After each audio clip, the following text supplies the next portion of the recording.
My stepsister has her eyes on my boyfriend, but she doesn't know he's allergic to all women except me. I always feel that Jessica will play tricks again. My instincts were right. That evening, my dad called asking me to come home and to bring Marcus along. Jessica already ran to tattle on us? I asked, though I wasn't surprised at all. It would have been weird if she hadn't gone crying to my parents. Jessica's not like that, she cares about you and is worried you're being deceived, my dad said righteously.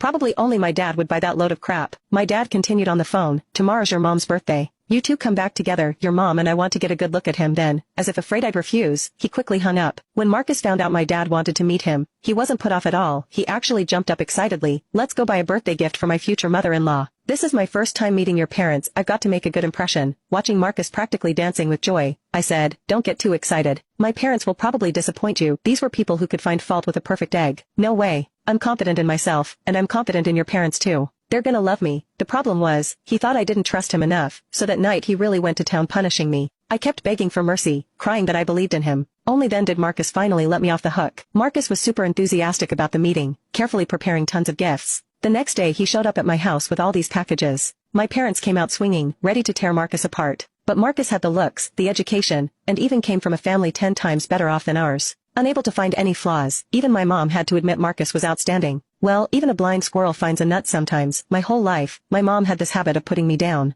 When I got good grades, it was because I got lucky. When I got into a good college, it was because I had an off day that worked in my favor. Even finding a good boyfriend was just a blind squirrel finding a nut. It sucked to hear, but I was used to it by now. Mom, since you think Marcus is great too, how about giving me the family register? We're planning to get married anyway. I held out my hand to my mom. Marcus had done so much for me, naturally I had to return the favor. What he wanted most was to make me his bride as soon as possible. Once I got that family register, I'd make it happen immediately. My mom frowned, saying with displeasure, your zodiac signs clash, you can't get married. I never expected my mom, who couldn't find fault with his education, background, or looks, to bring up zodiac compatibility. I was stunned. What she said next really lit my fuse. Jessica and Marcus's signs are actually perfectly compatible. They'd be a match made in heaven. Their marriage would definitely be happy and harmonious. Just let your sister have Marcus, my mom said without thinking twice. In that instant, I felt like I'd plunged into an ice cellar, my whole body wrapped in cold. Was this really my biological mother? When I was little, she said I was the older sister and had to give way to my younger sister, so all my toys went to Jessica. When my parents bought new clothes, Jessica always got first pick, and I only got what she didn't want. Now she was still in the habit of treating Marcus like some object for them to choose from.